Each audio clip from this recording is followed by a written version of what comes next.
So hey everyone, welcome to Milan career point. How are you all? I hope आप सभी की जो भी अपनी रिस्पेक्टिव एग्जाम्स की प्रिपरेशन है वो अच्छे से चल रही होगी। तो आज है हमारा लेक्चर 4। आप सभी को पता होगा, नहीं पता है तो फिर से बता देती हूँ। हम एनसीईआरटी को कवर कर रहे हैं और इसमें हम कवर कर रहे हैं इंडियन कॉन्स्टिट्यूशन एट वर्क, जो एनसीईआरटी है आपकी क्लास 11 की, उसे चैप्टर वाइज। और आज हमारा चैप्टर 4 है, यानी कि इससे पहले ऑलरेडी हम 3 चैप्टर्स कवर कर चुके हैं। वो आपने नहीं देखा है तो आप देख सकते हैं। और जो हमारा चैप्टर 4 है वो बेसिकली एग्जीक्यूटिव की बात करता है। तो यहाँ से हम समझने वाले हैं जो हमारी इंस्टीट्यूशंस ऑफ गवर्नेंस होती हैं, या फिर आप कह सकते हो ऑर्गन्स ऑफ गवर्नेंस। उसमें हमने ऑलरेडी पढ़ा हुआ है कि 3 ऑर्गन होती है गवर्नमेंट की। एक है executive, then you have a legislature and you have judiciary. These are the 3 important organs of government. और ये जो चैप्टर्स हैं ये अलग अलग तरीके से तीनों को कवर करते हैं। तो आज जो हम चैप्टर कवर करने वाले हैं वो एग्जीक्यूटिव के बारे में बात करता है। जो हमारा फर्स्ट जो चैप्टर था उसमें हमने समझा था कि कॉन्स्टिट्यूशन क्या है और कॉन्स्टिट्यूशन की फंक्शंस क्या है सोसाइटी में। और उसमें हमने पढ़ा था एक one of the most important जो पहला फंक्शन था कि कॉन्स्टिट्यूशन को ये इंश्योर करना है कि जो भी सोसाइटी है वो एक कोऑर्डिनेशन में रहे। एंड नॉट ओनली दैट, जो हमारे इंस्टीट्यूशन है जो गवर्न करने वाले हैं उस पूरी सोसाइटी को, उनके बीच में भी एक कोऑर्डिनेशन बना रहे और आपस में बैलेंस रहे। कहने का मतलब एक पार्लियामेंट्री सिस्टम ऑफ गवर्नेंस में जो एग्जीक्यूटिव और लेजिस्लेचर होते हैं ये इंटरडिपेंडेंट रहते हैं। और जो लेजिस्लेचर है वो एग्जीक्यूटिव को कंट्रोल करता है एंड इन टर्न एग्जीक्यूटिव भी उसको कंट्रोल करते हैं। तो सिंपली ये जो पूरा जो इनका बीच का इंटर रिलेशनशिप है वो हम देखेंगे और आज हम समझेंगे कि एग्जीक्यूटिव क्या होता है। तो अब ये क्लास 11 की एनसीईआरटी है जो एक 11th के बच्चे को सिर्फ अक्वांट कराने के लिए है with the term executive and what does it mean when we say executive in India according to our constitution. तो ये जो पूरा चैप्टर है इसको पढ़ने के बाद आपको क्या समझ में आएगा? तो आपको पहले तो समझ में आएगा कि पार्लियामेंट और ये जो प्रेसिडेंशियल एग्जीक्यूटिव है इनके बीच में आखिर डिफरेंस होता क्या है। इसके अलावा हमारी कंट्री में प्रेसिडेंट की क्या कॉन्स्टिट्यूशनल पोजीशन है, काउंसिल ऑफ मिनिस्टर की क्या कॉम्पोजिशन और फंक्शनिंग होती है, और प्राइम मिनिस्टर की आखिर क्या इंपॉर्टेंस है, एंड इसके अलावा जो पूरी की पूरी एडमिनिस्ट्रेटिव मशीनरी होती है उसकी क्या इंपॉर्टेंट और फंक्शनिंग है। अब मुद्दा उठता है कि भाई एग्जीक्यूटिव होता क्या है? इतना तो लेजिस्लेचर, एग्जीक्यूटिव, जुडिशरी कर रहे हैं, कुछ समझ में नहीं आ रहा है। तो जुडिशरी तो समझ में आ रहा होगा, जो आपको जस्टिस देता है, ये जो आपकी कोर्ट्स होती हैं, सिंपल। लेजिस्लेचर मतलब आपकी एक लॉ मेकिंग बॉडी जो सारे पार्लियामेंट में बैठ के लॉ पास कर रहे होते हैं। फिर एग्जीक्यूटिव कौन है? वही लोग हैं जो उन लॉज को, पॉलिसीज को इंप्लीमेंट करते हैं। जैसे आपके स्कूल में एक एडमिनिस्ट्रेशन डिपार्टमेंट होगा जो पूरे स्कूल का एडमिनिस्ट्रेशन देखता है, या फिर किसी ऑर्गेनाइजेशन में डिफरेंट डिफरेंट एडमिनिस्ट्रेटिव ऑफिसर्स होते हैं जो उस पर्टिकुलर ऑर्गेनाइजेशन का मैनेजमेंट, एडमिनिस्ट्रेशन देखते हैं। एक्चुअली में यही लोग एग्जीक्यूटिव होते हैं। अगर हम पूरा इस वर्ड एग्जीक्यूटिव का मीनिंग समझने की कोशिश करें तो एग्जीक्यूटिव का मतलब होता है लोगों की ऐसी बॉडी जो रूल्स एंड रेगुलेशंस की इंप्लीमेंटेशन को देखती है। बनाने को नहीं देख रही है, मैं फिर से बोल रही हूँ, बना के कोई और दे रहा है, लेकिन धरातल पे, फील्ड लेवल पे उसकी इंप्लीमेंटेशन कैसे होनी है ये देखता कौन है? तो एग्जीक्यूटिव देखते हैं। अगर हम गवर्नमेंट के केस में बात करें, क्योंकि ऑब्वियसली हम पॉलिटी पढ़ रहे हैं, यहाँ पे मैनेजमेंट या एडमिनिस्ट्रेशन नहीं पढ़ रहे हैं, तो थोड़ा सा अलग से समझेंगे। तो अगर हम गवर्नमेंट की बात करें तो एक बॉडी होती है जो पॉलिसी डिसीजंस बनाती है, रूल्स रेगुलेशन बनाती है, ये हम बात कर रहे हैं लेजिस्लेचर की। और एक दूसरी बॉडी होती है या दूसरा ऑर्गन बोल सकते हैं आप गवर्नमेंट का, जिसका प्राइमरी फंक्शन होता है implementation and administration of those policies and rules and regulation. और यही जो ऑर्गन है ये क्या होता है? आपका एग्जीक्यूटिव। आई होप आपको सिंपल समझ में आया होगा। एग्जीक्यूटिव का जो प्रिंसिपल फंक्शन है वो है लॉज एंड पॉलिसीज का इंप्लीमेंटेशन। लेजिस्लेचर ने जो भी लॉ एंड पॉलिसी बना के दी है, अब उसका फील्ड लेवल पे जो इंप्लीमेंटेशन करने का जिम्मेदारी है, रिस्पॉन्सिबिलिटी है, that goes to the executive. ठीक है। और देखिए, अलग अलग कंट्री में ये जो एग्जीक्यूटिव्स हैं इसकी डेजिग्नेशन अलग अलग हो सकती है। जैसे कि कहीं पे प्रेसिडेंट होते हैं, कहीं पे चांसलर होते हैं, कहीं पे प्रेसिडेंट, प्राइम मिनिस्टर, मिनिस्टर, सब कुछ होते हैं। जब आप पब्लिक एडमिनिस्ट्रेशन में पढ़ते हो तो आपको एक्चुअली में एग्जीक्यूटिव में 2 चीजें समझ में आती हैं। एक होते हैं परमानेंट एग्जीक्यूटिव और दूसरे होते हैं नॉन परमानेंट एग्जीक्यूटिव। अब बात को समझिए कि जो आपकी सरकार होती है, यानी कि जो आपके मिनिस्टर्स होते हैं, जो हेड ऑफ द गवर्नमेंट है, जैसे हमारे केस में कौन है? Prime minister is the head of the government. तो ये जो लोग हैं ये कहलाते हैं non permanent executive branch of administration या फिर एग्जीक्यूटिव। और जो आप बनने वाले हैं, यानी कि जो सिविल सर्वेंट्स होते हैं, जो डे टू डे एडमिनिस्ट्रेशन देखते हैं, उनको हम कहते हैं परमानेंट एग्जीक्यूटिव। अब भाई ऐसा क्यों है? क्योंकि आप एक बार सेलेक्ट हो जाएंगे तो फिर आपकी जो रिटायरमेंट एज है 65, तब तक आप पूरा काम करेंगे, अनटिल अनलेस बीच में खुद ही रिजाइन करके चले जाए। तो आपका एक प्रॉपर टेन्योर है, आप बदलने नहीं वाले। पर वहीं आप ये मिनिस्टर्स और प्राइम मिनिस्टर्स को देख लो, इनको 5 साल का टेन्योर रहता है। पता चला 5 साल बीत गया और फिर ये मिनिस्टर नहीं आए, कोई दूसरी गवर्नमेंट आ गई। तो ये लोग नॉन परमानेंट एग्जीक्यूटिव होते हैं। और आप लोग परमानेंट। तो जो हेड ऑफ द गवर्नमेंट और जो मिनिस्टर्स हैं उनकी ओवरऑल रिस्पॉन्सिबिलिटी होती है गवर्नमेंट पॉलिसीज की, and together they are known as political executive या नॉन परमानेंट एग्जीक्यूटिव। और जो डे टू डे एडमिनिस्ट्रेशन के लिए रिस्पॉन्सिबल होते हैं that is called as permanent executive. ठीक है, अब डिफरेंट टाइप ऑफ एग्जीक्यूटिव अगर हम देखें तो कंट्री वाइज ये डिफर कर सकता है। जैसे यूएसए में आपको पता है कि प्रेसिडेंशियल सिस्टम है, वहां पे प्रेसिडेंट होते हैं। इंग्लैंड की बात कर लो तो वहां पे क्वीन होती है। और लेकिन ऐसा है कि प्रेसिडेंट तो हमारी कंट्री में भी है, लेकिन हमारे प्रेसिडेंट और यूएस के प्रेसिडेंट के पावर्स और फंक्शन में काफी डिफरेंस है। और ऐसे ही अगर आप देखेंगे तो जो क्वीन ऑफ इंग्लैंड है और जो किंग ऑफ भूटान है, दोनों के पावर्स भी डिफरेंट है। तो आखिर ऐसा है क्यों, क्यों रोल्स में इतनी डिफरेंस है?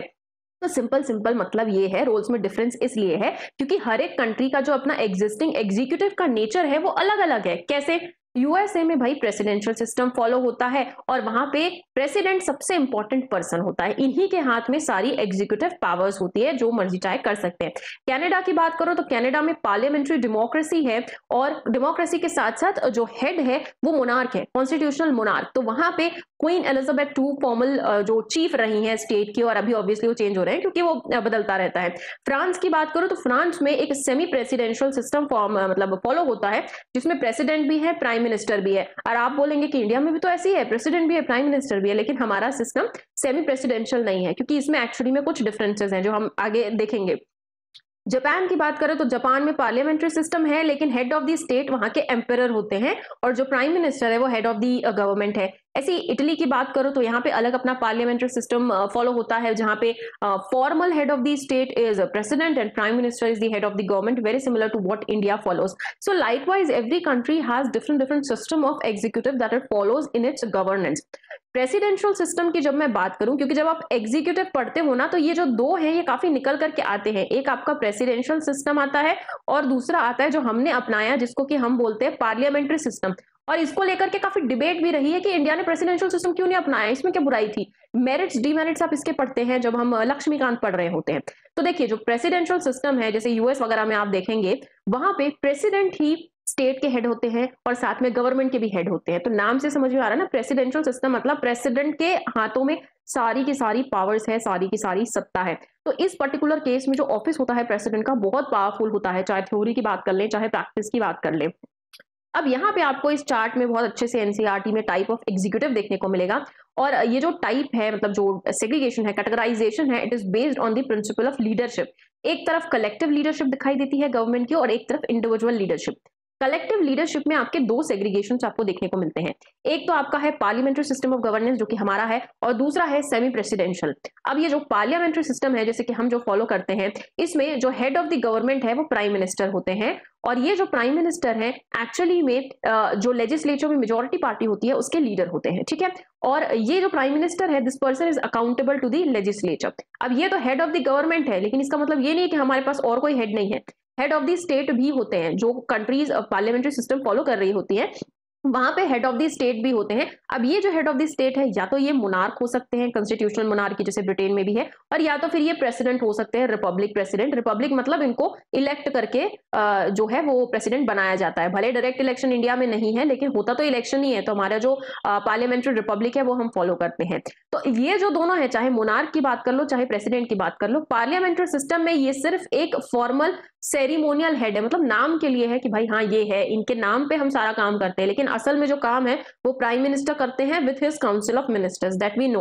अब दूसरा एक सिस्टम आता है सेमी प्रेसिडेंशियल। तो सेमी प्रेसिडेंशियल सिस्टम में क्या होता है, प्रेसिडेंट होते हैं head of the state, prime minister होते हैं हेड ऑफ द गवर्नमेंट। यहां तक तो सिमिलर है विद द पार्लियामेंट्री सिस्टम, लेकिन यहाँ पे जो प्रेसिडेंट ऑफ द स्टेट है ना उनको थोड़ी ज्यादा पावर रहती है। सिर्फ सेरिमोनियल एग्जीक्यूटिव वो नहीं रहते, उनके हाथ में कुछ डे टू डे वाली पावर भी होती है।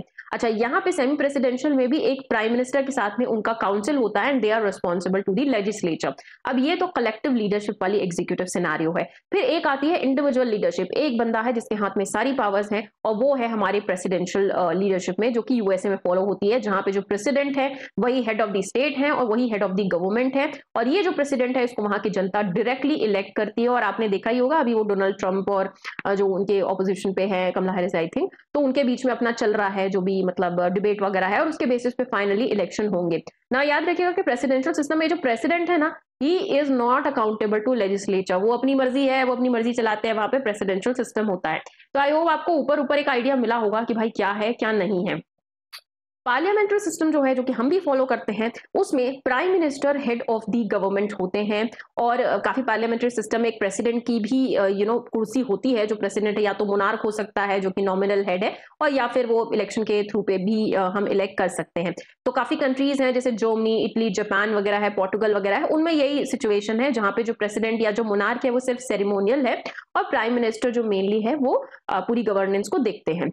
एक सेमी प्रेसिडेंशियल सिस्टम है, जैसे कि मैंने आपको बताया, जहां पे प्रेसिडेंट भी होते हैं, प्राइम मिनिस्टर भी होते हैं, लेकिन वहां के प्रेसिडेंट के पास डे टू डे पावर भी होते हैं। यही डिफरेंस है पार्लियामेंट्री वाले प्रेसिडेंट में और सेमी प्रेसिडेंशियल में। तो यहाँ पे जो प्रेसिडेंट और प्राइम मिनिस्टर है, दोनों के पास में इक्वल पावर होती है। अब जरूरी नहीं है दोनों सेम पार्टी से बिलोंग करे, कर भी सकते हैं, नहीं भी कर सकते हैं। जैसे फ्रांस हो गया, रशिया हो गया, श्रीलंका है, यहाँ पे इस तरह का सिस्टम, सेमी प्रेसिडेंशियल सिस्टम जो है वो फॉलो होता है। अब आते हैं हम इंडिया में कि भाई इंडिया का ये जो पार्लियामेंट्री एग्जीक्यूटिव है ये क्या है, कैसा है, क्या नहीं है। तो अब हमारे जो कॉन्स्टिट्यूशन मेकर्स हैं, जब उन्होंने कॉन्स्टिट्यूशन लिखना शुरू किया तो हमारे पास ऑलरेडी कुछ एक्सपीरियंस था, क्योंकि जब ब्रिटिश लोग हमें रूल कर रहे थे तो उन लोगों का पार्लियामेंट्री सिस्टम ऑफ गवर्नेंस हमने देखा था ना काफी समय से। जो हम गवर्नेंस एक्ट पढ़ते आते हैं 1909, 1919 वगैरह वगैरह, तो हमारे पास पार्लियामेंट्री सिस्टम को रन करने का पुराना एक्सपीरियंस था under the act of 1919 and 1935। तो इस पर्टिकुलर सिस्टम ने हमें यह तो दिखा दिया था कि पार्लियामेंट्री सिस्टम में जो एग्जीक्यूटिव है उनको हम इफेक्टिवली कंट्रोल कर सकते हैं by the representative of the people. Representative of the people मतलब वही लोग जिनको हमने चुन के लेजिस्लेचर में भेजा हुआ है। क्योंकि ऊपर मैंने सबसे पहले आपको बताया कि एग्जीक्यूटिव की जो लगाम है, वो कंट्रोल है, वो लेजिस्लेचर के हाथ में होता है, और लेजिस्लेचर में वही लोग हैं जिनको हमने चुन करके भेजा हुआ है। तो जो कॉन्स्टिट्यूशन मेकर्स हैं इंडिया के, वो ये इंश्योर करना चाहते थे कि जो भी सरकार सत्ता में आए वो पब्लिक की तरफ और पब्लिक की एक्सपेक्टेशंस, एस्पिरेशन की तरफ सेंसिटिव रहे और रिस्पॉन्सिबल और अकाउंटेबल रहे। और इसीलिए उन्होंने प्रेसिडेंशियल सिस्टम ऑफ गवर्नेंस को चुनने की बजाय पार्लियामेंट्री सिस्टम को चुना, क्योंकि प्रेसिडेंशियल सिस्टम में हमेशा एक पर्सनालिटी कल्ट का खतरा बना रहता है। What do you mean by personality cult? अरे भाई मैंने बताया ना कि प्रेसिडेंट एक पर्सन है। मान लीजिए आप प्रेसिडेंट बन गए, आपके हाथ में एनॉर्मस पावर है, तो अगर आप ही के हाथ में एनॉर्मस पावर है तो आप अपने हिसाब से कंट्री को डिक्टेट करेंगे, because you are not accountable to legislature and you can do whatever you want to. तो आपकी पर्सनालिटी आपके डिसीजन को वहां पे इफेक्ट भी करेगी। तो ये जो मोनोपोली ऑफ अथॉरिटी जो एक के हाथ में चले जाएगी, ये हमारे कॉन्स्टिट्यूशन को काफी, जो कॉन्स्टिट्यूशन मेकर्स हैं उनको काफी डेंजरस लगी। और कॉन्स्टिट्यूशन मेकर्स ऐसा कुछ भी नहीं चाहते थे। वो चाहते थे कि एक स्ट्रॉन्ग एग्जीक्यूटिव तो रहे, लेकिन साथ ही में एक सिस्टम ऑफ चेक और बैलेंस भी बना रहे। और इसीलिए हमने पार्लियामेंट्री फॉर्म ऑफ गवर्नेंस को ज्यादा तवज्जो दी, या फिर हमने उसे अडॉप्ट किया, जहां पे जो एग्जीक्यूटिव है it is answerable to and it is also controlled by the legislature और कॉल इट पीपल्स रिप्रेजेंटेटिव। ठीक है। तो इस कॉन्स्टिट्यूशन का जो हमारा जो सिस्टम है, पार्लियामेंट्री सिस्टम ऑफ गवर्नेंस, उसमें we have a president who is the formal head of the state और call it a ceremonial head, and then we have the prime minister who and the council of minister, they actually run the government. और state level पे उन्हीं के उसमें आते हैं, जैसे president के टाइप गवर्नर आते हैं, देन प्राइम मिनिस्टर की जगह चीफ मिनिस्टर आते हैं, then there is a council of minister. तो जो कॉन्स्टिट्यूशन ऑफ इंडिया है उसके अकॉर्डिंग जो एग्जीक्यूटिव पावर है वो वैसे तो फॉर्मली प्रेसिडेंट के नाम पे ही है। जैसे आप प्रेसिडेंट के पावर्स में पढ़ते होंगे कि all the executive actions are being taken on the name of president. तो जो लेटर निकलता है वो प्रेसिडेंट के नाम से ही निकल रहा है, पर प्रेसिडेंट खुद नहीं निकालते उसको। रियलिटी में प्रेसिडेंट अपने इस पावर को एक्सरसाइज करते हैं थ्रू काउंसिल ऑफ मिनिस्टर्स, और इस काउंसिल ऑफ मिनिस्टर को हेड करते हैं of course prime minister. President हमारे यहाँ पे 5 साल के लिए इलेक्ट होते हैं। अब डायरेक्ट इलेक्शन तो है नहीं, ये आप सभी जानते हैं। प्रेसिडेंट को इलेक्ट करने के लिए एक इलेक्टोरल कॉलेज बनता है। मतलब इलेक्टोरल कॉलेज मतलब वैसा वाला कॉलेज नहीं जैसा आप पढ़ने के लिए गए थे। कहने का मतलब है कि जो हमारे एमएलएज और जो एमपीज हैं जो इलेक्ट होकर के आए हैं, हमने उनको इलेक्ट करके भेजा हुआ है ना, इन लोग फिर प्रेसिडेंट के इलेक्शन में पार्टिसिपेट करते हैं। याद रखिएगा, नॉमिनेटेड मेंबर्स नहीं करते। हमारे पार्लियामेंट में नॉमिनेटेड मेंबर्स है राज्यसभा वगैरह में, वो नहीं करते हैं, वो लेजिस्लेचर में हम देखेंगे भी। लेकिन प्रेसिडेंशियल इलेक्शन एक इंपॉर्टेंट टॉपिक है आपके एग्जाम का, तो आप इसे डिटेल में जब कवर करते हैं तो यू डू सी। तो in our country the president is basically elected by the elected MLAs and MPs, और हमारा जो इनका इलेक्शन है वो proportional representation with single transferable vote से होता है, जो कि इलेक्शन के चैप्टर पे हमने देखा हुआ है। प्रेसिडेंट का रिमूवल कैसे होगा? तो भाई पार्लियामेंट में इम्पीचमेंट का प्रोसेस फॉलो होता है और स्पेशल मेजोरिटी चाहिए होती है। और ग्राउंड मेंशन्ड है कॉन्स्टिट्यूशन में कि इम्पीचमेंट तभी हो सकता है जब प्रेसिडेंट ने कॉन्स्टिट्यूशन का वायलेशन किया हो। हालांकि अभी तक किसी प्रेसिडेंट को इम्पीच नहीं किया गया क्योंकि ये बहुत बड़ी बात होती है, ठीक है। अब ये इम्पीचमेंट ऑफ प्रेसिडेंट से हमारा रिमूवल होता है। और जब हम पावर और पोजीशन ऑफ प्रेसिडेंट की बात करते हैं तो हमारे पास आर्टिकल 74 क्लॉज 1 आता है जो कहता है कि एक काउंसिल ऑफ मिनिस्टर होगा, प्राइम मिनिस्टर उसके हेड होंगे, और ये जो council of minister along with the prime minister है ये प्रेसिडेंट को एड एंड एडवाइस करेगा, and in accordance with this aid and advice president will perform his functions, ठीक है। और यहाँ पे प्रेसिडेंट के पास एक चॉइस है कि एक बार जब उनके पास कोई डिसीजन आता है या मान लीजिए कोई एडवाइस आती है तो प्रेसिडेंट उसको वापस रिकंसीडर करने को बोल सकते हैं। लेकिन अगर उस एडवाइस को रिकंसीडर करने के बाद भी काउंसिल ऑफ मिनिस्टर ने वही चीज बोली तो फिर प्रेसिडेंट को उसी के अकॉर्डिंग एक्ट करना पड़ेगा। प्रेसिडेंट वहां पे फिर अपना डिस्क्रिप्शन नहीं लगा सकते, ठीक है। अब यहाँ पे आप एक वर्ड सुनेंगे शैल, बार बार शैल आ रहा है, president shell act in accordance with the advice tendered. तो ये शैल का क्या मतलब है? बहुत क्लियरली समझिएगा कि इस शैल का मतलब है कि प्रेसिडेंट पे ये जो काउंसिल ऑफ मिनिस्टर्स की एडवाइस होती है वो बाइंडिंग होती है।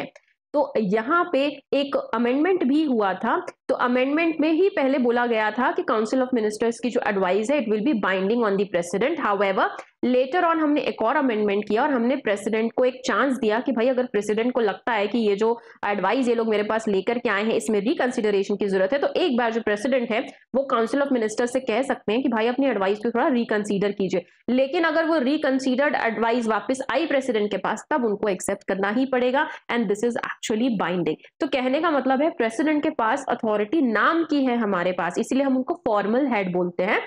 जो रियल हाथ में जो पावर है एग्जीक्यूटिव पावर वो है प्राइम मिनिस्टर के पास along with his council of ministers. तो हम पहले ही पढ़ चुके हैं कि प्रेसिडेंट जो है वो फॉर्मल हेड है। फॉर्मल का मतलब है कि प्रेसिडेंट के पास पावर तो बहुत सारी है, जैसे एग्जीक्यूटिव पावर है, लेजिस्लेटिव पावर है, जुडिशियल है, इमरजेंसी पावर्स है, लेकिन इन रियलिटी इस पावर्स को प्रेसिडेंट यूज करते हैं on the advice of council of ministers which is of course headed by the prime minister. और ये जो प्राइम मिनिस्टर और जो काउंसिल ऑफ मिनिस्टर होते हैं उनके पास लोकसभा में मेजॉरिटी सपोर्ट होता है, तो hence they are the real executive in the system that our country follows. तो मोस्ट ऑफ द केसेस में जो प्रेसिडेंट है उनको काउंसिल ऑफ मिनिस्टर की एडवाइस ही फॉलो करनी पड़ती है, ठीक है।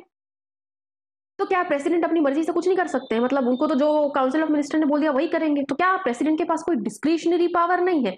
तो ऐसा नहीं है। कुछ कुछ केसेस में प्रेसिडेंट के पास एक्चुअली में ऐसा सर्कमस्टेंस आता है जहां पे वो अपनी डिस्क्रिशन पे काम कर सकते हैं। तो कॉन्स्टिट्यूशनली प्रेसिडेंट के पास में ये राइट है कि काउंसिल ऑफ मिनिस्टर्स जो भी इंपॉर्टेंट मैटर्स डिस्कस करेंगे, डेलिब्रेट करेंगे, उसके बारे में प्रेसिडेंट को इन्फॉर्म करेंगे। प्रेसिडेंट को पता होना चाहिए कि आखिर चल क्या रहा है तुम्हारे एग्जीक्यूटिव में। इसके अलावा प्राइम मिनिस्टर के पास भी ये ऑब्लिगेशन है कॉन्स्टिट्यूशनली कि वो प्रेसिडेंट को इंफॉर्मेशन फर्निश करे अगर प्रेसिडेंट उनसे मांग रहे हैं तो, एंड अदरवाइज भी। इनफैक्ट प्रेसिडेंट कई दफे प्राइम मिनिस्टर को लिखते भी है, अगर कंट्री में कोई मैटर हो रहा होता है, कुछ मुद्दा सामने आता है तो उसके बारे में उनसे पूछते हैं लिख करके भाई कि क्या चल रहा है। वो लेटर उनके पास जाता है, आप एक्सप्लेन मी कि आप कर क्या रहे हैं इस मुद्दे पे। तो ये प्रेसिडेंट के पास में राइट होती है। इन सब के अलावा तीन ऐसी सिचुएशंस है जहां पे जो प्रेसिडेंट है वो अपने ओन डिस्क्रिशन पे काम कर सकते हैं। पहली दफा जब एडवाइस के लिए वापस सेंड बैक करते हैं, ऊपर मैंने बताया ना कि एक दफा प्रेसिडेंट जो है वो काउंसिल ऑफ मिनिस्टर को बोल सकते हैं कि भाई तुम अपनी एडवाइस को रिकंसीडर करो। तो ये जो रिकंसिडरेशन के लिए जब वो भेज रहे होते हैं ना तो वो अपनी डिस्क्रिशन पे काम कर रहे होते हैं। अगर उनको लगता है कि उनके पास ये जो एडवाइस आई है ये सही नहीं है, कुछ इस पे तो सोचने की जरूरत है, तो ये जो रिकंसिडरेशन के लिए वो भेज रहे होते हैं this is on his own discretion, ठीक है। क्योंकि उनको अगर लग रहा होता है कि कुछ वापस से कंसीडर करने की जरूरत है तो वो कर सकते हैं, उसके लिए उनको ऐसे एक्सप्लेनेशन देने की जरूरत नहीं है। सेकेंडली प्रेसिडेंट के पास वीटो पावर्स होते हैं। आप सभी को पता है कि ये जो एक पर्टिकुलर बिल जो हम लोकसभा राज्यसभा कहीं पे भी लेके आते हैं, बिल को एक एक्ट बनने के लिए प्रेसिडेंट्स की एसेंट होना बहुत जरूरी है। जब तक प्रेसिडेंट उस पर साइन नहीं करेंगे वो एक्ट नहीं बन सकता, बिल ही रहेगा। तो साइन करने के टाइम पे प्रेसिडेंट के पास में वीटो पावर होती है। एक तो या तो प्रेसिडेंट अपनी एसेंट जो है विथहोल्ड कर देंगे कि भाई मुझे एसेंट देनी नहीं है, मैं विथहोल्ड करके रख रहा हूं। दूसरा होता है बिल्कुल मना ही कर देते हैं, नहीं जाओ मेरे को नहीं साइन करने का है, तो वो रिफ्यूज कर सकते हैं उस बिल को। अदर देन मनी बिल है ना, अब ये बिल के प्रोविजन अलग अलग होते हैं, मनी बिल का थोड़ा सा अलग केस चल रहा होता है, उसको थोड़ा सा साइड में रखेंगे अभी। तो पार्लियामेंट से जो भी बिल पास होता है वो प्रेसिडेंट के पास जाता ही जाता है उनकी एसेंट के लिए, उसके बिना वो लॉ नहीं बन सकता। तो प्रेसिडेंट या तो विथहोल्ड कर देंगे या तो फिर रिफ्यूज ही कर देंगे एसेंट देने से, या फिर तीसरा चीज होता है कि वो पार्लियामेंट में बिल को वापस भेजते हैं कि भाई तुमने ये जो बिल भेजा है इसको रिकंसीडर करो।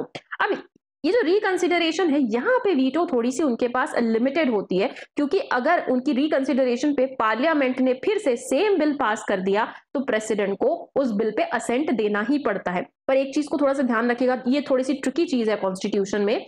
कॉन्स्टिट्यूशन ने ना कोई टाइम लिमिट नहीं मेंशन किया है। मतलब मान लीजिए एक बिल आया प्रेसिडेंट के पास, प्रेसिडेंट को लगा कि यार इसमें रिकंसिडरेशन की जरूरत है, प्रेसिडेंट ने क्या किया, उसको पार्लियामेंट के पास वापस भेज दिया, किसको रिकंसिडर करो। पार्लियामेंट ने मान लीजिए 3 महीने में उसको रिकंसिडर कर दिया और वापस से प्रेसिडेंट के पास भेज दिया। अब प्रेसिडेंट को तो एसेंट देनी है, ठीक है, लेकिन कॉन्स्टिट्यूशन ने कोई टाइम लिमिट नहीं बोली है। ऐसा नहीं है कि फिर प्रेसिडेंट को विद इन 3 मंथ 6 मंथ्स देना ही है अपना कंसिडरेशन, नहीं। तो कहने का मतलब है कि हो सकता है फिर प्रेसिडेंट उस पर एक्ट ही ना करे, वो अपने पास उसको पेंडिंग ही रख दे, कुछ नहीं करेंगे, वो नहीं बोलेंगे हाँ ना कुछ नहीं, बस पॉकेट में रख के बैठ जाएंगे। इसको बोलते हैं पॉकेट वीटो, और ये इस्तेमाल भी किया गया है। और ये वो अपनी ओन डिस्क्रिशन पे करते हैं जब उनको लगता है कि नहीं भाई ये अभी लॉ बनने का टाइम नहीं आया, इसको कहते हैं पॉकेट वीटो। और ये सबसे ट्रिकी वाली चीज है जो आपको याद रखने की जरूरत है। जो भी मैंने यहाँ पे पॉइंट हाईलाइट करके रखे हैं ना, वो इसीलिए किए ताकि आप अपने आपको नोट्स में उसमें डालो। और आपकी इंफॉर्मेशन के लिए यहाँ पे ये चीज भी दी गई है, ये एसेंट वाली चीज में ना एक बार एक बात हुई थी, 1986 का दौर था जब पार्लियामेंट ने Indian post office amendment bill एक पास किया था, एक बिल पास किया था। अब ये जो बिल था ना, इसको बहुत क्रिटिसिज्म मिला था क्योंकि ये जो बिल है वो फ्रीडम ऑफ प्रेस को कटेल कर रहा था। अब उस समय हमारे जो प्रेसिडेंट थे वो थे ज्ञानी जेल सिंह। ज्ञानी जेल सिंह ने ना इस बिल पे कोई डिसीजन ही नहीं लिया, मतलब जितने समय तक उनका टेन्योर रहा उन्होंने कुछ भी डिसीजन नहीं लिया, बस वो ऐसे अपने पास रखे रहे उस बिल को। अब उसके बाद फिर उनका टेन्योर खत्म हो गया, टेन्योर खत्म आया तो हमारे नेक्स्ट प्रेसिडेंट वेंकट रमन आए। अब जब ये वेंकट रमन आए तो वेंकट रमन ने पार्लियामेंट को फिर से रिकंसीडर करने के लिए बोला इस बिल को, क्योंकि उनको भी पता था ना कि पुराने प्रेसिडेंट ने रोक के रखा है तो कुछ तो मतलब होगा। तो फिर उन्होंने रिकंसीडर करने बोला, लेकिन जब तक उन्होंने रिकंसीडर करने बोला पार्लियामेंट में एक्चुअली गवर्नमेंट ही बदल गई थी, सत्ता ही बदल गई थी। तो अब जो न्यू गवर्नमेंट आई वो कोएलिशन गवर्नमेंट थी, मतलब वो अलग अलग पार्टी से बिलोंग कर रही थी और उसका कोई इरादा नहीं था इस तरह की कोई बिल लेकर के आने का। तो कहने का मतलब है उन्होंने ये बिल को ड्रॉप ही कर दिया कि हमें नहीं चाहिए ऐसा कोई बिल। तो कहने का मतलब ऐसा माना जाता है कि ज्ञानी जेल सिंह का ये जो डिसीजन था एक बिल को एसेंट ना देने का, पोस्टपोन करने वाला, उस समय उन्होंने काफी इफेक्टिवली इसको यूज किया था एंड रिजल्ट ये निकला कि ये बिल कभी लॉ नहीं बना, यानी कि फ्रीडम ऑफ प्रेस कर्टेल नहीं हुई। तो ये तो दूसरा टाइम है जब प्रेसिडेंट अपनी डिस्क्रिप्शन पे बिल को वापस भेज सकते हैं और अपनी वीटो यूज करते हैं। थर्ड सिचुएशन अराइज होता है, हमने पढ़ा हुआ है कि जो प्राइम मिनिस्टर है उनको प्रेसिडेंट ही अपॉइंट करते हैं। तो प्रेसिडेंट अपनी मर्जी से नहीं अपॉइंट कर देंगे कि भाई ये बंदा अच्छा, चलो इसको प्राइम मिनिस्टर बना देते हैं, ऐसा नहीं होता है। जनरली जो मेजॉरिटी पार्टी के जो लीडर होते हैं उनको as a prime minister appoint किया जाता है। However there are certain situations जहां पे कई बार लोकसभा में एक क्लियर कट मेजॉरिटी समझ में नहीं आ रही होती है या कोई एक क्लियर कट लीडर निकल के नहीं आ रहा होता है, तो बड़ी कंफ्यूजन स्टेट रहती है कि अब किसको प्राइम मिनिस्टर बनाए। तो उस केस में जो प्रेसिडेंट है उनके पास डिस्क्रिशन होती है कि वो डिसाइड करते हैं कि okay this person can be the prime minister. However उसमें फिर आगे उनको अपना जो मेजॉरिटी वोट है वो साबित करना होता है। 1989 के टाइम पे इस तरह की जो सिचुएशंस है ये होती हुई दिखी थी। एक्चुअली में 1989 से 98 का वो दौर था जब सिंगल पार्टी नहीं जीत रही थी और काफी सारी कोएलिशन पार्टी थी। तो उस समय पे ये जो ऊपर नीचे प्राइम मिनिस्टर वाली सीन है वो चला था। आपने अभी भी देखा होगा कि हमारी कोएलिशन गवर्नमेंट आई हुई है, तो इसमें सभी ने हमारे जो भी करंट प्राइम मिनिस्टर है उनको चुन करके डिसाइड किया कि ठीक है he will be the leader of the party. लेकिन अगर यहाँ पे ये चीज नहीं हो रही होती तो प्रेसिडेंट अपने डिस्क्रिप्शन पे एक्ट कर सकते थे। प्राइम मिनिस्टर को चूज करने में प्रेसिडेंट का रोल हमें 1977 में दिखाई दिया है, जब इंडिया में काफी ज्यादा कॉम्पिटिटिव पार्टी पॉलिटिक्स थी और जो कोएलिशन गवर्नमेंट है वो आ रही थी। तो ऐसे में किसी भी पार्टी को क्लियर कट मेजॉरिटी मिलती हुई नहीं दिख रही थी। तो जो 1998 के इलेक्शंस हुए उसमें बीजेपी को 251 सीट्स मिली थी और मेजॉरिटी होने के लिए उसको 21 सीट कम पड़ रही थी। तो ऐसे में जो प्रेसिडेंट नारायणन थे उन्होंने अटल बिहारी वाजपेयी जी को बोला कि भाई देखिए आप पॉलिटिकल पार्टी से अपने क्लेम के सपोर्ट में डॉक्यूमेंट लेकर के आइए और उसके बाद within the 10 days of being sworn as a prime minister you have to secure a vote of confidence. तो दिस इज द टाइम जो प्रेसिडेंट ने अपनी डिस्क्रिप्शन यूज की while choosing the prime minister. तो समझ में आया। तो ये जो सिचुएशन है ये प्रेसिडेंट की इंटरवेंशन डिमांड करती हैं और यहाँ पे प्रेसिडेंट जो है अपनी डिस्क्रिशंस यूज कर सकते हैं। तो मेनली जो प्रेसिडेंशियल डिस्क्रिशंस है वो कहीं ना कहीं पॉलिटिकल कंडीशन से रिलेटेड आपको दिखाई देती है। ठीक है, अच्छा अब आपके दिमाग में बात आ रही होगी कि यार ये जो प्रेसिडेंट है इनका तो ज्यादा काम ही नहीं है, मतलब ये तो हमारे खाली सेरिमोनियल फॉर्मल हेड है, तो फिर इनकी जरूरत ही क्यों थी, क्यों हमने प्रेसिडेंट नाम की जो डेजिग्नेशन है ये बनाई। तो देखिए, जो पार्लियामेंट्री सिस्टम का जो सबसे इंपॉर्टेंट क्रक्स होता है या जो फीचर होता है, that is the responsibility of council of minister towards legislature. They are collectively responsible to the Lok Sabha. कहने का मतलब है काउंसिल ऑफ मिनिस्टर्स तब तक सत्ता में रहते हैं जब तक उनके पास लेजिस्लेचर में मेजोरिटी सपोर्ट रहता है। जहां वो सपोर्ट गिरा, सत्ता गिर जाएगी। तो अब ऐसा है कि इसका मतलब ये हुआ कि जो काउंसिल ऑफ मिनिस्टर्स हैं उन्हें तो कभी भी रिमूव किया जा सकता है। ऐसा नहीं कि 5 साल के लिए आए तो पूरे 5 साल रहेंगे, पता चला 2 साल बाद नो कॉन्फिडेंस हो गया, मेजोरिटी नहीं मिली, सत्ता गिर गई। तो इस सिचुएशन में अगर उनसे ऊपर कोई हेड नहीं रहेगा तो एक वैक्यूम क्रिएट हो जाएगा। मान लीजिए आप स्कूल में है, स्कूल में प्रिंसिपल भी नहीं है, वाइस प्रिंसिपल भी नहीं है, एचओडी भी नहीं है, तो फिर पता है ना सब क्या करते हैं, कोई क्लास टीचर की तो सुनता नहीं है उस टाइम पे। तो वही सिचुएशन ना हो उसके लिए हमारे पास एक हेड ऑफ स्टेट का होना जरूरी था जिनके पास अपनी फिक्स्ड टर्म रहेगी। तो प्रेसिडेंट पूरे 5 साल के लिए रहते हैं, तो मान लीजिए बीच में अगर गवर्नमेंट गिर भी जाती है तो प्रेसिडेंट तो रहेंगे चीजों को संभालने के लिए until the next election happens. ठीक है, so this is the exact role of president in the ordinary circumstances. इसके अलावा कई बार ऐसा होता है कि भाई क्लियर कट मेजोरिटी नहीं है, तो क्लियर कट मेजोरिटी जब नहीं होती तभी भी प्रेसिडेंट के पास एडिशनल रिस्पॉन्सिबिलिटी होती है। ऊपर हमने देखा in making a choice of appointing a prime minister.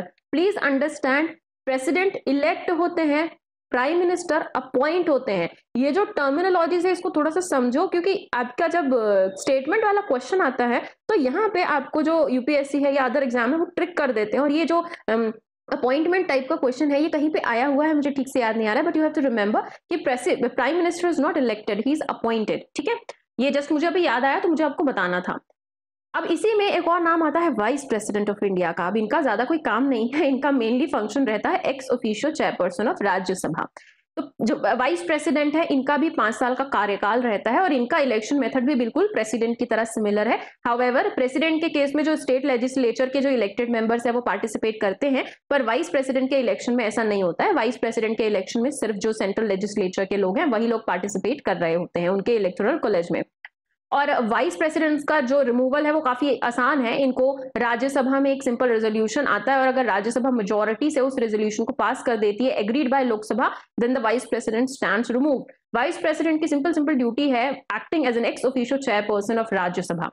हाँ, लेकिन जब प्रेसिडेंट का ऑफिस वेकेंट रहता है, मान लीजिए प्रेसिडेंट की डेथ हो गई, उन्होंने रिजाइन कर दिया या फिर इंपीचमेंट की वजह से उसका रिमूवल हो रखा है, तो until the next president is elected vice president performs the function of the president. ऐसा हो चुका है जब जो हमारे फखरुद्दीन अली अहमद थे प्रेसिडेंट, उनकी डेथ हो गई थी सडनली, तो जो उस समय के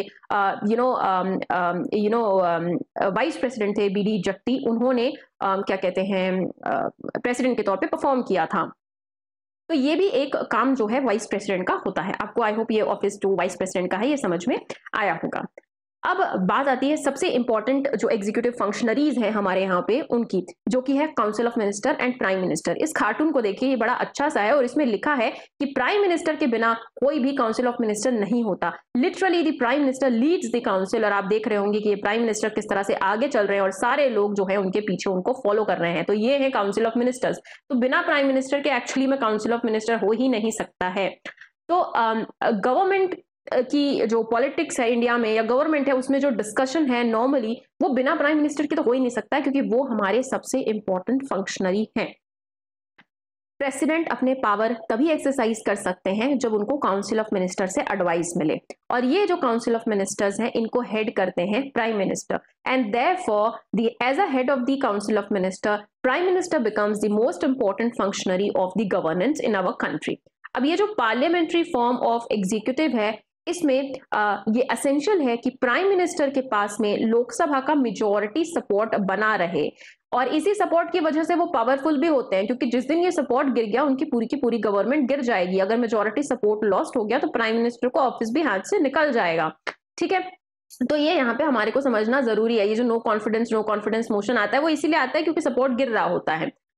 प्राइम मिनिस्टर ही डिसाइड करते हैं कि कौन काउंसिल ऑफ मिनिस्टर्स होगा। देखो क्या होता है कि जो प्रेसिडेंट है, प्रेसिडेंट प्राइम मिनिस्टर को अपॉइंट करते हैं। सबसे पहले जब प्राइम मिनिस्टर को वो अपॉइंट कर देते हैं तो उसके बाद प्राइम मिनिस्टर डिसाइड करते हैं कि काउंसिल ऑफ मिनिस्टर्स में कौन कौन मिनिस्टर्स आएंगे, और प्राइम मिनिस्टर की ही रिस्पॉन्सिबिलिटी होती है कि वो डिफरेंट मिनिस्टर्स को रैंक्स और पोर्टफोलियो एलोकेट करते हैं कि भाई कौन इंडस्ट्री वाला मिनिस्टर बनेगा, कौन रेलवे मिनिस्टर बनेगा, कौन एजुकेशन मिनिस्टर बनेगा। ये किसकी हिसाब से होता है? प्राइम मिनिस्टर के हिसाब से होता है। वैसे तो depending on seniority and political importance जो है वो मिनिस्टर्स को कैबिनेट रैंक वगैरह दी जाती है। और मोस्टली जो प्राइम मिनिस्टर हैं और जो मिनिस्टर्स हैं they have to be the member of the parliament. ऐसा नहीं है कि कोई पार्लियामेंट का मेंबर नहीं हो मिनिस्टर बन जाए, अगर बन गया है तो विद इन 6 मंथ्स उसको पार्लियामेंट का मेंबर बनना ही बनना होता है। इन केस कोई ऐसा पर्सन है जो एज अ मिनिस्टर इलेक्ट हो गया है एंड ही और she is not the member of the parliament, then within 6 months they have to take the membership of parliament of either house of the parliament. ठीक है, ये समझना जरूरी है। अब इसके बाद इंपॉर्टेंट आता है size of council of minister की। भाई प्राइम मिनिस्टर तो ठीक है, उनकी जो काउंसिल ऑफ मिनिस्टर है आखिर उसमें कितने लोग होंगे? ऐसा तो नहीं कि 50 लोग उसी में कर लो या 200 लोग उसी में कर लिए। तो क्या हो रहा था कि शुरुआत में इसमें कोई लगाम नहीं थी। तो 2003 से पहले ऐसा था कि जो काउंसिल ऑफ मिनिस्टर की साइज है वो टाइम और रिक्वायरमेंट के हिसाब से ऊपर नीचे होती रहती थी, पर इस चक्कर में कई दफे ऐसा हुआ कि काउंसिल ऑफ मिनिस्टर्स बहुत ज्यादा बड़ी होने लगी। और कभी कभी जब कोएलिशन गवर्नमेंट आती है तो हर किसी को सत्ता चाहिए होती है कि भाई मेरे को मिनिस्टर बनना, मेरे को मिनिस्टर बनना, तो सभी काउंसिल ऑफ मिनिस्टर बन जाएंगे तो कैसे चलेगा। तो ऐसे में हम एक अमेंडमेंट लेकर के आए जिसको हम कहते हैं 91st अमेंडमेंट एक्ट 2003, और इसमें फिर size of council of ministers पे लिमिट लगाई गई। इस अमेंडमेंट ने बोला कि जो हाउस ऑफ पीपल है यानी कि जो लोकसभा है उसके जो भी टोटल नंबर ऑफ मेंबर्स होंगे उसके 15% ही लोग काउंसिल ऑफ मिनिस्टर्स हो सकते हैं। So if let's say for example the number is 545 for Lok Sabha in case, अब तो 2 members हट गए तो 543 मान लीजिए क्योंकि वो एंग्लो इंडियन तो हट चुके हैं। तो 543 का जो 15% होगा उतने ही लोग काउंसिल ऑफ मिनिस्टर हो सकते हैं in the Lok Sabha and same applies for the assembly in the state. ठीक है, ये हुआ 91st अमेंडमेंट से। तो आगे आपका लेजिस्लेचर का चैप्टर आएगा जिसमें हम थोड़ा सा डिटेल में पढ़ेंगे कि किस तरह से पार्लियामेंट एग्जीक्यूटिव को कंट्रोल करती है, पार्लियामेंट के जो दोनों हाउसेज हैं। But the most important feature of parliamentary executive का जो होता है वो है डे टू डे एडमिनिस्ट्रेशन और जो पॉलिसीज हैं उसको ध्यान से देखना, लॉ को इम्प्लीमेंट करना। और ये जो एग्जीक्यूटिव हैं they are actually routinely under the supervision of the legislature.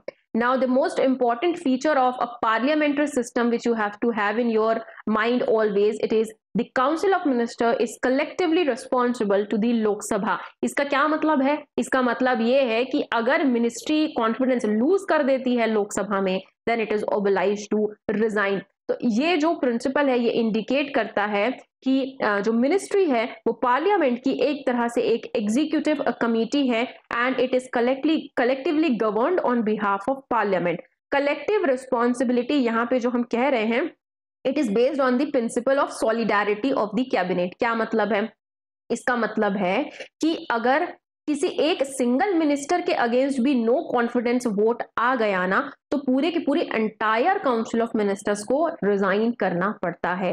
और इसका यह भी मतलब है कि मान लीजिए कैबिनेट ने कुछ एक डिसीजन लिया है कि कैबिनेट ने डिसीजन लिया है कि इस पॉलिसी पे सभी कोई यस में वोट करेंगे, और अगर उनके बीच कोई मिनिस्टर है जो उस पॉलिसी से एग्री नहीं कर रहा है या फिर कैबिनेट के डिसीजन से अलाइन नहीं कर रहा है तो उसको रिजाइन करना ही पड़ता है, क्योंकि as a cabinet it is the responsibility of all and it is binding for all the ministers to pursue the policy of the collective decision being taken. क्योंकि आप उस ग्रुप से हट नहीं सकते हो। जैसे आपका एक 5-6 फ्रेंड्स का ग्रुप रहता है तो अगर किसी एक फ्रेंड ने बोला है मेरे को उससे लड़ना है तो आप सब उसके साथ जाते हो, ऐसा नहीं कि अलग हो जाओ। अलग हो जाओगे तो फिर वो आप ग्रुप का पार्ट नहीं रहते हो कई दफे। तो यही कलेक्टिव रिस्पॉन्सिबिलिटी आपको यहाँ पे देखने को मिलती है। और इंडिया में जो प्राइम मिनिस्टर हैं उनकी सबसे एमिनेंट प्लेस है। बिना प्राइम मिनिस्टर, हमने उस कार्टून में देखा, काउंसिल ऑफ मिनिस्टर की कोई जगह नहीं है। कहने का मतलब है अगर गलती से प्राइम मिनिस्टर की डेथ हो जाती है या वो रिजाइन कर देते हैं तो पूरी की पूरी काउंसिल ऑफ मिनिस्टर गिर जाती है। ऐसा नहीं कि प्राइम मिनिस्टर चले गए तो काउंसिल ऑफ मिनिस्टर रहेगी, नहीं। हाँ, अगर काउंसिल ऑफ मिनिस्टर से कोई एक मिनिस्टर की डेथ होती है या वो रिजाइन करते हैं तो वहां पर सिर्फ वैकेंसी होती है, प्राइम मिनिस्टर दूसरे को मिनिस्टर बना देंगे। बट अगर वो हेड ही चले गया, यही चले गए तो फिर सब गड़बड़ हो जाएगी। तो ऐसे में ये समझना जरूरी है। और इसके अलावा जो प्राइम मिनिस्टर है उनके इंपॉर्टेंट फंक्शंस में देखो तो प्राइम मिनिस्टर एक लिंक की तरह काम करते हैं। किसके बीच में? काउंसिल ऑफ मिनिस्टर्स के बीच में और प्रेसिडेंट और पार्लियामेंट के बीच में, क्योंकि वो डिसीजन और इंफॉर्मेशन इधर उधर करते हैं। ऊपर हमने देखा ना कि जब भी प्राइम मिनिस्टर से इंफॉर्मेशन प्रेसिडेंट मांगते हैं तो he is obliged to give, तो he acts as a communication link. और इसीलिए पंडित नेहरू जी ने इन्हें the linchpin of government बोला। किसे? प्राइम मिनिस्टर को। क्योंकि ये प्राइम मिनिस्टर की कॉन्स्टिट्यूशनल ऑब्लिगेशन होती है कि वो प्रेसिडेंट को सारे जो भी डिसीजंस उन लोगों ने लिए हैं उसको कम्युनिकेट करे regarding the administration of the union and the legislation. So जो प्राइम मिनिस्टर का जो पावर है वो काफी ज्यादा है, या फंक्शंस भी काफी ज्यादा है हमारी पार्लियामेंट्री सिस्टम ऑफ गवर्नमेंट में। हैविंग सेड दैट कि प्राइम मिनिस्टर के पास में बहुत सारी पावर है, प्राइम मिनिस्टर की एक्चुअली में ये जो पावर होती है ना, ये डिपेंड करती है उस समय के पॉलिटिकल कंडीशन पे। अब क्या मतलब है मेरे कहने का? मेरे कहने का मतलब है जब कोई एक सिंगल पार्टी जीतती है ना, तो उसके पास मेजोरिटी रहती है लोकसभा में, तो ऐसे में तो प्राइम मिनिस्टर बहुत पावरफुल होते हैं।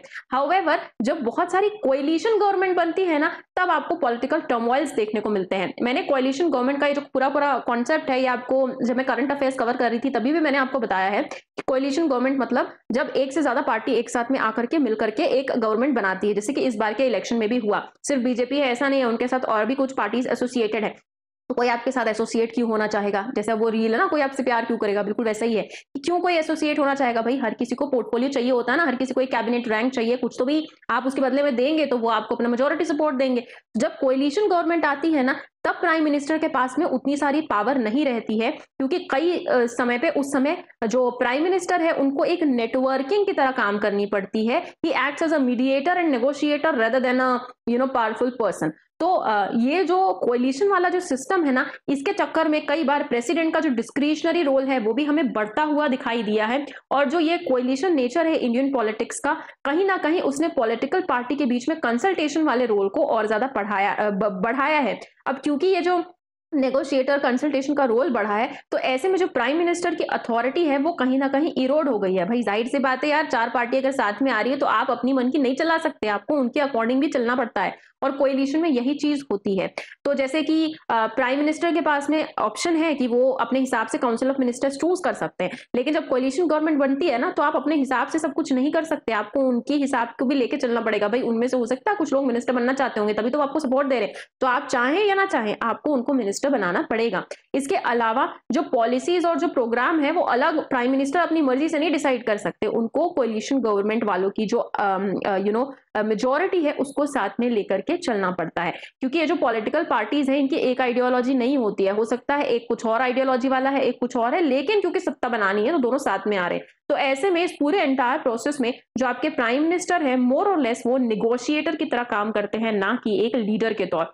और इसीलिए उनके जो पावर्स हैं वो पॉलिटिकल कंडीशंस के अकॉर्डिंग ऊपर नीचे होते रहते हैं। और स्टेट लेवल पे भी सिमिलर एग्जीक्यूटिव एग्जिस्ट करता है, मैंने आपको बताया, वहां पे गवर्नर होते हैं जिनको प्रेसिडेंट अपॉइंट करते हैं on the advice of the central government, and then there is a chief minister similar like the prime minister, and then chief minister has the council of minister. तो यही जो पूरा principle of parliamentary system है ये state में भी operate करता है। अब ये तो हमारे पॉलिटिकल एग्जीक्यूटिव थे, अब हम आते हैं परमानेंट एग्जीक्यूटिव पे, यानी कि आप लोगों पे जो आप बनना चाह रहे हैं, ब्यूरोक्रेट्स।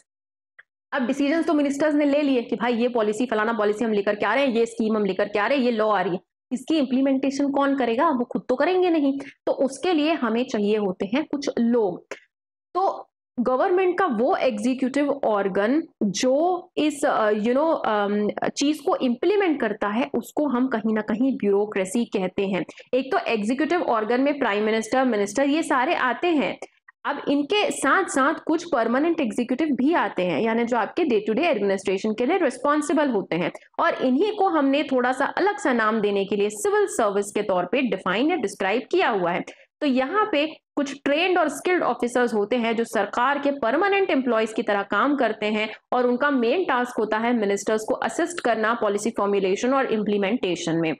डेमोक्रेसी में जो इलेक्टेड रिप्रेजेंटेटिव्स हैं जिन्हें हमने चुनकर भेजा, और जो मिनिस्टर्स हैं वो गवर्नमेंट के इंचार्ज हैं, मतलब वो अपने हिसाब से पॉलिसीज वगैरह लाते हैं, और ये जो एडमिनिस्ट्रेशन है वो भी उन्हीं के कंट्रोल में रहता है। तो पार्लियामेंट्री सिस्टम में जो लेजिस्लेचर है वो भी एग्जीक्यूटिव और एडमिनिस्ट्रेशन दोनों पे कंट्रोल करता है। कहने का मतलब है ये जो एडमिनिस्ट्रेटिव ऑफिसर्स हैं, एक तो ये उस मिनिस्टर वाले एग्जीक्यूटिव के कंट्रोल में होते हैं और साथ में लेजिस्लेचर के भी कंट्रोल में होते हैं, क्योंकि एज एन एडमिनिस्ट्रेटिव ऑफिसर ये जो लेजिस्लेचर ने जो भी पॉलिसी अडॉप्ट की उसको वायलेट नहीं कर सकते हैं, और इनके पास रिस्पॉन्सिबिलिटी भी होती है कि इन्हें पॉलिटिकली डिप्लोमेटिक होना पड़ता है। और ये जो मशीनरी है पूरी, जो आपकी ब्यूरोक्रेसी वाली मशीनरी है, they have to be politically accountable and the bureaucracy is expected to be politically neutral. क्यों? अरे भाई, मान लीजिए आप एक पर्टिकुलर पार्टी को सपोर्ट करते हैं, आप जिस स्टेट में अभी सर्व कर रहे हैं वहां पे वही पार्टी रूल कर रही है, लेकिन 2 साल बाद आप तो सर्व कर रहे हैं लेकिन दूसरी पार्टी सत्ता में आ गई, तो आप उसके अगेंस्ट नहीं जा सकते, आपको उसके ही अकॉर्डिंग काम करना पड़ेगा। तो as a bureaucrat you have to be politically neutral. आपको बोला जाता है कि मेंस के आंसर लिख रहे हो तो किसी एक विंग की तरफ आपको अपनी ओपिनियन नहीं दिखानी है, you have to be neutral and diplomatic. बस वही चीज यहाँ पे भी फॉलो होती है। तो जो इंडियन ब्यूरोक्रेसी है वो एक काफी कॉम्प्लेक्स सिस्टम है, और उसमें आपके ऑल इंडिया सर्विसेज आते हैं, स्टेट सर्विसेज आते हैं, जो लोकल गवर्नमेंट के एम्प्लॉयज हैं वो भी आते हैं। इसके अलावा जो अलग अलग पब्लिक सेक्टर अंडरटेकिंग्स में जितने भी टेक्निकल मैनेजरियल स्टाफ हैं, ये सारे इंडियन ब्यूरोक्रेसी का ही पार्ट है। ठीक है, तो अब हमारे जो कॉन्स्टिट्यूशन मेकर्स थे वो जानते थे कि ब्यूरोक्रेसी का पार्शियल और इम्पार्शियल होना कितना जरूरी है। मतलब ब्यूरोक्रेसी अलग होनी चाहिए, उनका झुकाव किसी एक पर्टिकुलर पॉलिटिकल पार्टी की तरफ नहीं बल्कि वेलफेयर ऑफ द मासेस की तरफ होना चाहिए। तो इसीलिए हमने एक अलग से इम्पार्शियल बॉडी बनाई जो रिक्रूट करेगी ब्यूरोक्रेट्स को, जिसको कि हम कहते हैं यूपीएससी, जिसके द्वारा कंडक्ट करने वाले एग्जाम की आप प्रिपरेशन कर रहे हैं। तो ये जो यूपीएससी है इसको टास्क दिया गया है कि भाई जो सिविल सर्वेंट्स हैं जो सरकार के लिए काम करेंगे उनका रिक्रूटमेंट आपको करना है नेशनल लेवल पे। स्टेट लेवल पे of course we have state public service commission जो काम करते हैं। इसके अलावा ये जो पब्लिक सर्विस कमीशन के मेंबर्स हैं इनको फिक्स टर्म के लिए अपॉइंट किया जाता है, और इनका पूरा एक रिमूवल प्रोसेस होता है। रिमूवल इनका बिल्कुल सुप्रीम कोर्ट के जज की तरह ही होता है, यानी कि इनके पास सिक्योरिटी ऑफ टेन्योर्स रहती है ताकि पॉलिटिकली कुछ ज्यादा इन्फ्लुएंस ना हो सके। हालांकि रियलिटी में ऐसा होता नहीं है, but anyways whatever the case be. तो जो रिक्रूटमेंट है वो मेरिट और एफिशिएंसी के बेसिस पे होता है, और इसको हम कहते हैं एक बहुत ही इंपॉर्टेंट सिस्टम जिसके थ्रू ब्यूरोक्रेट्स को रिक्रूट किया जाता है, और इसमें किसी भी तरह की कोई धांधली नहीं होती। कॉन्स्टिट्यूशन ने ये इंश्योर किया कि सारे सेक्शन ऑफ सोसाइटी को अपॉर्चुनिटी मिले to be a part of public bureaucracy, और इसी के लिए आपको पता है जॉब्स में रिजर्वेशन दी गई है फॉर सर्टेन कम्युनिटीज, ताकि उनको भी हम थोड़ा तवज्जो दे पाएं और जो सोशल इनइक्वालिटीज हुई है उसको ठीक कर पाए। अब ये जो सिविल सर्विसेज है इनका फर्दर क्लासिफिकेशन है। एक तो आपकी ऑल इंडिया सर्विसेज हैं, आप जिनकी प्रिपरेशन कर रहे हैं, जिसमें इंडियन एडमिनिस्ट्रेटिव ऑफिसर्स आते हैं, आईएएस एंड आईपीएस आते हैं, पुलिस सर्विस। सेंट्रल सर्विसेज में आपकी फॉरेन सर्विस आती है और रेवेन्यू सर्विस है, एंड देन स्टेट में आपके sales tax officers and a lot of persons there. तो यूपीएससी से जो भी पर्सन सेलेक्ट होकर के जाते हैं for IAS and IPS, they are the backbone of our higher level bureaucracy in a state. और वहां पे जो मोस्ट इंपॉर्टेंट फंक्शनरी होता है वो होता है वहां उस डिस्ट्रिक्ट का कलेक्टर, क्योंकि कलेक्टर ही हेड है उस डिस्ट्रिक्ट का। जो भी कुछ इस डिस्ट्रिक्ट में होगा वो कलेक्टर उसका सबसे इंपॉर्टेंट जो पर्सन है वो रहेगा, और नॉर्मली जो कलेक्टर है वो एक आईएएस ऑफिसर होता है। एंड आई विश आप में से कई लोग ऐसे ही कलेक्टर बने, आईएएस ऑफिसर्स बने, तो इनके पास अच्छी खासी पावर रहती है।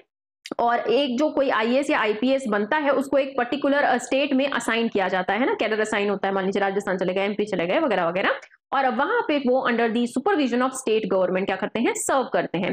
हाउएवर आईएएस आईपीएस को सेंट्रल गवर्नमेंट अपने हिसाब से मतलब अपने पास वापस भी बुला सकती है। वैसे तो उनका अपॉइंटमेंट सेंट्रल गवर्नमेंट के द्वारा ही होता है, बट उनको अलग अलग स्टेट में एलोकेट किया जाता है।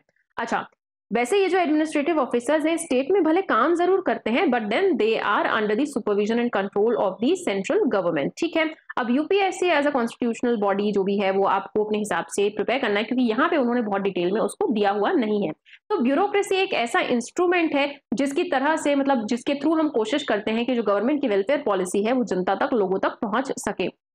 और कॉमन एक्सपीरियंस होता है लोगों का कि ब्यूरोक्रेसी उनकी डिमांड्स की तरफ इनसेंसिटिव है।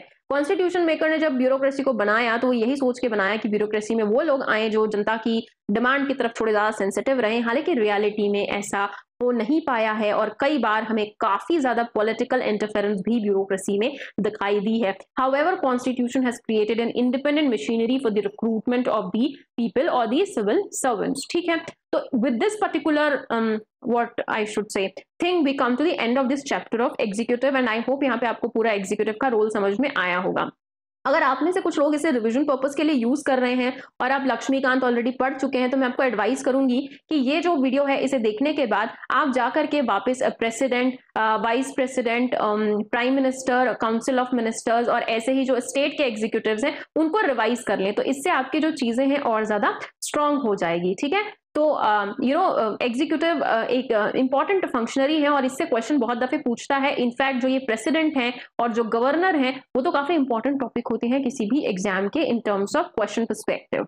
सो I hope you got a clarity on whatever the whole aspect of executive is। और अगर आपको ये सीरीज पसंद आ रही है तो make sure to like the particular video. और अगर आप अपने कुछ फीडबैक्स देना चाहते हैं तो आप बिल्कुल फ्री हैं कमेंट सेक्शन पे फीडबैक देने के लिए। और अंटिल देन आप अपनी प्रिपरेशन को कंटिन्यू रखिए, आराम आराम से पढ़ते रहिए, एंजॉय करके पढ़िए, और चीज़ों को ना बहुत एकदम ऐसे लोड लेकर मत पढ़ा करो। मैंने बहुत बच्चों को देखा है, कॉलेज में भी पढ़ाते वक्त भी बच्चे एकदम लोड लेकर आते हैं, मैम ये नहीं हो रहा वो नहीं हो रहा है। अरे लोड लेके पढ़ने से कुछ नहीं होता है, चीजों को ना थोड़ा सा अंडरस्टैंड करके पढ़ना जरूरी है कि भाई ये जो है अगर मैं अपने हिसाब से सोचूं तो इसका मतलब क्या है। तो आपको बुकिश लैंग्वेज से नहीं समझ रहा है तो अपने हिसाब से अपनी एग्जाम्पल से उसको समझने की कोशिश करो, चीजें आपके लिए ज्यादा इजियर हो जाएंगी।